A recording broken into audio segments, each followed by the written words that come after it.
Hey guys, welcome to Career Study. Make your future brighter. आज हम पढ़ेंगे, हमारा आज का जो सेकंड क्लास है, आज हम पढ़ेंगे ज्योग्राफी का टॉप 10 इम्पॉर्टेंट क्वेश्चंस जो अक्सर एग्ज़ाम्स में आपको देखने को मिल जाएंगे। उससे पहले मैं स्वाति आपके साथ करियर स्टडी पर आपका स्वागत भी करती हूँ और साथ ही साथ आपको ये भी बताना चाहती हूँ कि हमारा ये चैनल नया है तो वीडियोस को लाइक करें, सपोर्ट करें, चैनल को सब्सक्राइब करें और साथ ही साथ बेल आइकन को ज़रूर प्रेस करें। तो विदाउट वेस्टिंग एनी टाइम चलिए शुरू करते हैं अपना आज का पहला क्वेश्चन। तो आज का पहला क्वेश्चन है, सौरमंडल का सबसे बड़ा उपग्रह है। कौन सा उपग्रह है जो सौरमंडल का सबसे बड़ा उपग्रह है? तो जो सौरमंडल का सबसे बड़ा उपग्रह है, अच्छा ये बताइए, पिछले क्वेश्चन में मैंने आपको बताया था साइरस के बारे में। साइरस क्या है? साइरस जो है सौरमंडल का सबसे बड़ा, सबसे चमकीला तारा है। और फोबोस ये किसके उपग्रह है? ये उपग्रह है मंगल का। अब थर्ड ऑप्शन और सबसे इम्पॉर्टेंट ऑप्शन है हेले, जिसके बारे में बहुत ही कम लोगों को पता होता है। कभी कभी जो है एग्जामिनर एकदम घुमा देता है क्वेश्चन, और ये क्वेश्चन लगभग देखने को मिला है, ये सीरियल वगैरह में क्वेश्चन देखने को मिल जाता है। तो पहले मैं इसका आंसर बता देती हूँ, उसके बाद मैं हेले के बारे में आपको पूरा बताऊँगी। तो इसका आंसर जो हो जाएगा वो गैनीमेड हो जाएगा। सौरमंडल का सबसे बड़ा उपग्रह गैनीमेड है। और अब बताते हैं हेले के बारे में। हेले एक धूमकेतु है जिसका जो परिक्रमण काल होता है वो 76 वर्ष होता है। मतलब ये हर 76 वर्ष बाद दिखाई देता है।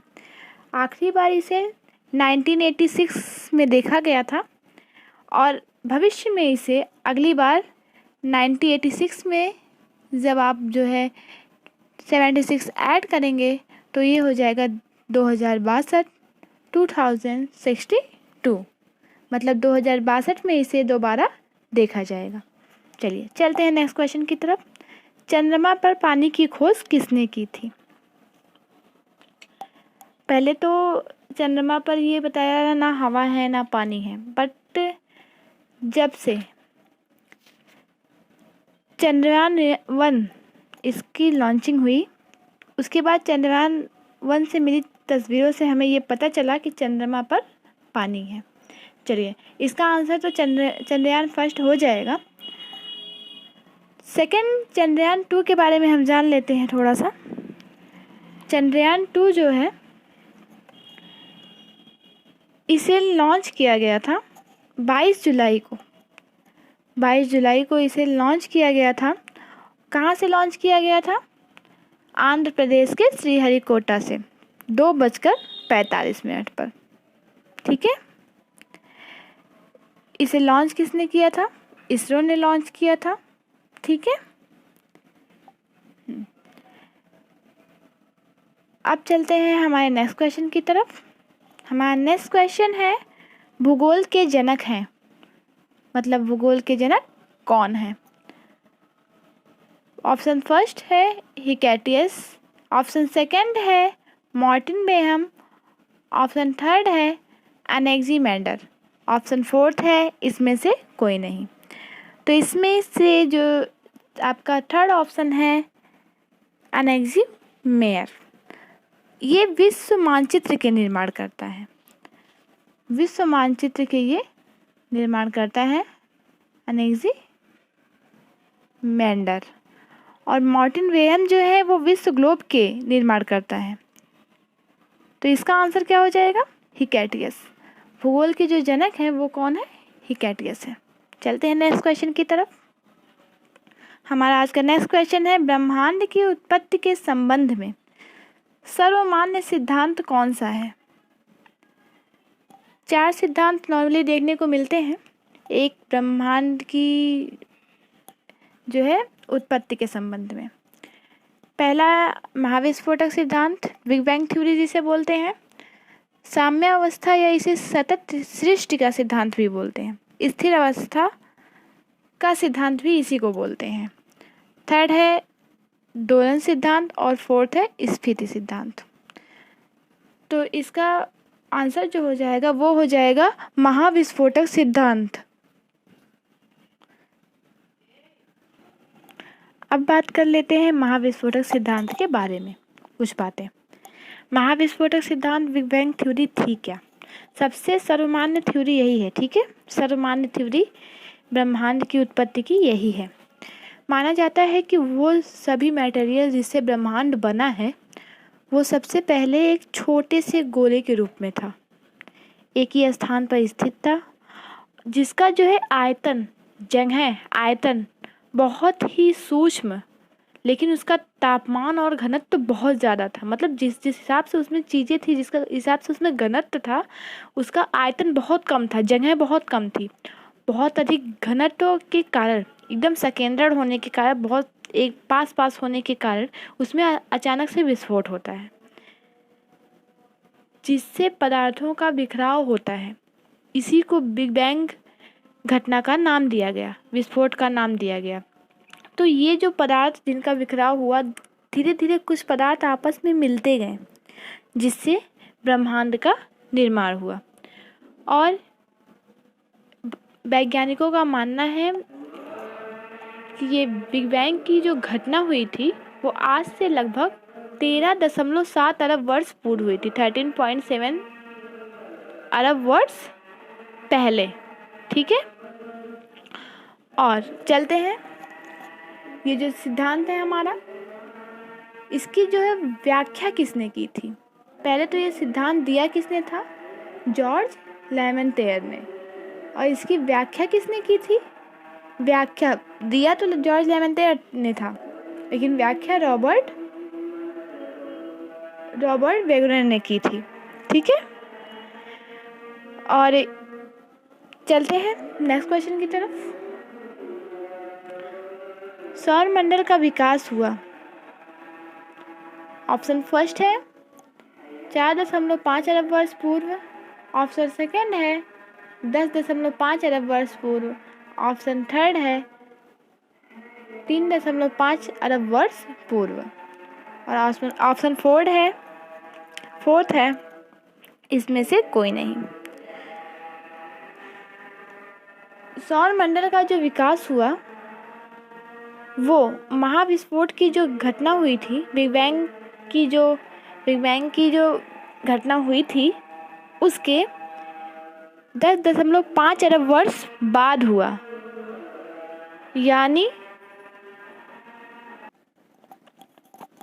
यानी आज से लगभग 4.5 अरब वर्ष पहले। अगर पूछा जाए कि अगर पहले ऑप्शन में पहले करके दे तो आप लगाएंगे 4.5 अरब वर्ष पूर्व, लेकिन अगर बाद का दे तो 10.5 अरब पूर्व। तो इसका सही आंसर हो जाएगा 4.5 अरब पूर्व। यहाँ 10.5 क्यों नहीं लगाया हमने? क्योंकि उसके बाद में पूर्व दिया है, पूर्व नहीं, उसके जो है बाद हुई थी। चलिए नेक्स्ट क्वेश्चन। महाविस्फोट की घटना के बारे में जो है ये कुछ लाइनें हैं। 13.7 अरब वर्ष पूर्व, जैसा कि मैंने बताया। और इसकी पुष्टि किसने की थी कि ये घटना सच में हुई थी या नहीं? मैप परियोजना ने इसकी पुष्टि की थी। ये जो है नासा की एक परियोजना थी, मैप परियोजना, जिसका फुल फॉर्म माइक्रोवेव एनास्ट्रॉफी प्रोब है। इसका जो ये किसके नेतृत्व में हुई थी? डेविड विक्लेंसन के। उस समय जो है डेविड विक्लेंसन के नेतृत्व में ये परियोजना जो है सफल हुई थी। इसका शुभारंभ हुआ था। इसका शुभारंभ जो हुआ था वो 30 जून 2001 को हुआ था, और 30 जून 2001 को इसका शुभारंभ हुआ था, और तब से लेकर के 11 फरवरी 2013 तक नासा को इससे जो है तस्वीरें मिलती रही। और 11 फरवरी 2013 को नासा ने जो है ब्रह्मांड की जो उम्र है, आयु है, 13.7 अरब वर्ष निर्धारित की। यहाँ अरब भी था, अरब वर्ष निर्धारित की। और एक बात और इसमें कि जो डेविड विल्किंसन थे उनकी जो है कुछ समय बाद मृत्यु हो जाती है, जिससे इस परियोजना का नाम बदलकर WMAP रख दिया जाता है। ठीक है। और इनकी ये नाम कब बदला गया, इस उपग्रह का नाम कब बदला गया, ये एक खोजी उपग्रह था, इसका नाम कब बदला गया, 11 फरवरी 2003 को। ठीक है। इनका निधन हुआ था 2002 में और 11 फरवरी 2003 को इनके सम्मान में इस परियोजना का नाम बदलकर WMAP रख दिया गया था। चलिए चलते हैं नेक्स्ट क्वेश्चन की तरफ। गॉड पार्टिकल कहा जाता है प्रोटॉन को, न्यूट्रॉन को, हिग्स बोसान को और इलेक्ट्रॉन को। किसे कहा जाता है गॉड पार्टिकल? गॉड पार्टिकल जो कहा जाता है वो हिग्स बोसान को कहा जाता है। ठीक है। चलिए नेक्स्ट क्वेश्चन। विश्व की छत कहा जाता है, विश्व की छत कहा जाता है। फर्स्ट ऑप्शन है प्रायद्वीपीय पठार, सेकेंड ऑप्शन है अरब का पठार, थर्ड ऑप्शन है छोटा नागपुर का पठार, फोर्थ ऑप्शन है पामीर का पठार। प्रायद्वीपीय पठार ये भारत में है, अरब का पठार ये सऊदी अरब में है, छोटा नागपुर का पठार ये भी भारत का पठार है। इसका आंसर जो है ये पामीर का पठार है। ठीक है। प्रायद्वीपीय छोटा नागपुर दोनों भारत का, अरब का पठार सऊदी अरब में। चलते हैं नेक्स्ट क्वेश्चन की तरफ। हमारा आज का नेक्स्ट क्वेश्चन है पृथ्वी के सबसे पास का ग्रह है। कौन सा ग्रह है जो पृथ्वी के सबसे पास का है? अच्छा, लोग जाते हैं एग्जाम्स देने, वो देखते नहीं है पृथ्वी का लिखा है या सूर्य का, डायरेक्टली जो है एक शॉर्ट में बस बुध टिक करके चले आते हैं। पर ये ध्यान दीजिए आप लोग, पृथ्वी के सबसे पास का ग्रह जो है वो शुक्र है। कौन सा ग्रह पृथ्वी के सबसे पास का है? शुक्र है। सबसे पास, सबसे चमकीला और सबसे गर्म ग्रह ये शुक्र ही है। ठीक है। सूर्य के सबसे पास का ग्रह बुध ग्रह हो जाएगा। मंगल को लाल ग्रह भी कहते हैं और यम को ग्रहों की श्रेणी से निकाल दिया गया था। ठीक है। चलते हैं नेक्स्ट क्वेश्चन की तरफ। उकाई परियोजना किस नदी पर है? गोदावरी नदी, सतलज नदी, ताप्ती नदी, गंगा नदी। उकाई परियोजना आपकी जो है ताप्ती नदी पर है। चलते हैं नेक्स्ट क्वेश्चन की तरफ और आज के लास्ट क्वेश्चन की तरफ। गोदावरी नदी निकलती है, गोदावरी नदी कहाँ से निकलती है? ठीक है। तो इसका आंसर क्या हो जाएगा? इसका आंसर हो जाएगा इसमें से कोई नहीं, क्योंकि गोदावरी नदी जो निकलती है वो नासिक से निकलती है। ठीक है। और कहाँ गिरती है? बे ऑफ बंगाल, बंगाल की खाड़ी में गिरती है। अच्छा, गोदावरी नदी को बूढ़ी गंगा भी कहा जाता है। अक्सर एग्जाम में देखने को मिल जाता है कि बूढ़ी गंगा के नाम से कौन सी नदी जानी जाती है, तो गोदावरी नदी को बूढ़ी गंगा भी कहा जाता है। चलिए अब देखिए, तिब्बत से एक ऑप्शन है इसमें। तो तिब्बत से दो नदियाँ निकलती हैं, एक सतलज निकलती है और एक सिंधु, तिब्बत के मानसरोवर झील के पास से। ठीक है। और अमरकंटक की पहाड़ियों से, इसमें जो है एक ऑप्शन ये भी दिया गया है। अमरकंटक की पहाड़ी से कौन नदी निकलती है? सोन नदी निकलती है। ठीक है। एक ऑप्शन दिया गया है रोहतांग दर्रे से। रोहतांग दर्रा ये कहाँ है? हिमाचल प्रदेश में है, कांगड़ा जिले में। रोहतांग दर्रे के जो है समीप से रावी नदी निकलती है। चलिए आज के लिए बस इतना ही। धीरे धीरे मैं क्वेश्चंस बढ़ाऊंगी और इम्प्रूव करूंगी, और जो भी गलती होगी आप मुझे कमेंट करके ज़रूर बताइएगा ताकि मैं उसे सही कर सकूं। और अगर आप चैनल पर आए हैं तो चैनल को सब्सक्राइब कीजिए, वीडियोस को लाइक कीजिए। आपको जीके से रिलेटेड हर एक टॉपिक के इम्पॉर्टेंट क्वेश्चंस जो अक्सर एग्ज़ाम में देखने को मिल जाते हैं, हमेशा आपको अच्छे से अच्छा कंटेंट यहाँ पर मिलेगा। देखिए जीके का टॉपिक इतना ब्रॉड है कि हर एक चीज़ सब कुछ पढ़ना पॉसिबल नहीं है, एकदम पॉसिबल नहीं है। अगर कोई कहे कि मैं जीके में सब कुछ पढ़ के जा रहा हूँ तो ये पॉसिबल नहीं है, क्योंकि आपसे कुछ ना कुछ रह जाता है। क्योंकि अब तो एग्जामिनर खेलता है, अब नॉर्मली क्वेश्चन नहीं देता है वो। अब क्वेश्चन नॉर्मल एग्जाम्स में भी सीजे लेवल के क्वेश्चंस आ रहे हैं।